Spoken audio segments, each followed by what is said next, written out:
അന്നത്തിനു വേണ്ടിയാണ് അവൻ അന്ന് വീട്ടിൽ നിന്നിറങ്ങിയത്. അവൻ പൗരപ്രധാനിയല്ല, വെറും സാധാരണക്കാരൻ മാത്രം.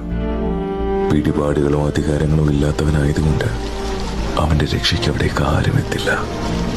പക്ഷെ മറന്നുപോയൊരു കാര്യമുണ്ട്. അവന് ജന്മം നൽകിയത് 1000 ചരിത്രങ്ങൾ സൃഷ്ടിച്ച മണ്ണാണ്. ഭൂമിയുടെ അടിവേര് പിഴുതെടുത്ത പ്രളയത്തിന് നേരെ നെഞ്ചു വിരിച്ചവർക്ക്, സോഷ്യൽ മീഡിയ കൺട്രോൾ റൂമുകളാക്കിയവർക്ക്, കൂടപ്പിറപ്പിനെ മരണത്തിൽ നിന്ന് കൈപിടിച്ച് കയറ്റാനുള്ള കരളുറപ്പുമുണ്ട്. കാരണം അകപ്പെട്ടവന്റെ മണ്ണ് കേരളമായി പോയി. വളയം പിടിക്കുന്നവന് വാഹനമാണ് അവന്റെ പടച്ചോൻ. ഇന്നും ലക്ഷക്കണക്കിന് മനുഷ്യർ അവന്റെ ഹൃദയത്തിന്റെ തുടിപ്പ് അവസാനിക്കുന്നില്ല എന്ന് വിശ്വസിക്കുന്നതിന് കാരണവും ആ വാഹനം തന്നെയാണ്. നിനക്കായി ഞങ്ങളെത്തും.